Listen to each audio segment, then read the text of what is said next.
I just want to show you one other image, which is a quite disturbing image. And this form of punishment, the hanging of a slave by the ribs, was a exemplary punishment.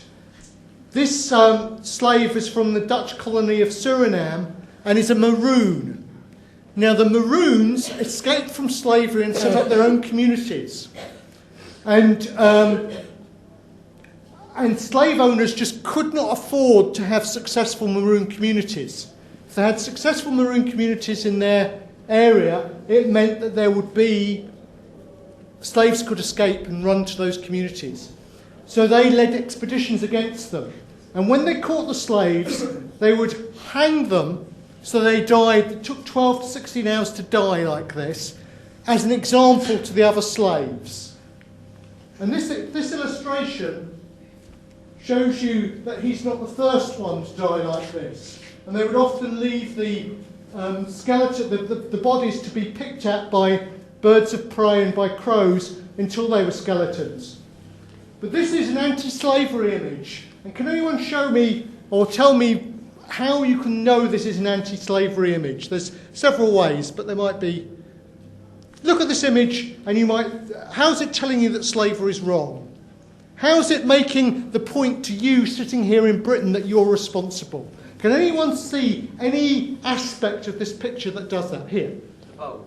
The boat. What's the boat doing? Sailing towards where he is. It's sailing towards where he is, so it's making the link between the boat and him, but it's sailing back to Britain. To Europe. Yes, and maybe to Britain, maybe to Holland, but it's the link. It says that everything that happens out in the West Indies, including these awful things, we are responsible for. So when we talk about apologies, and I think you did very well to think about all the issues about apologies, one of the things to bear in mind is that a lot of the time during slavery, people would say, it's got nothing to do with us.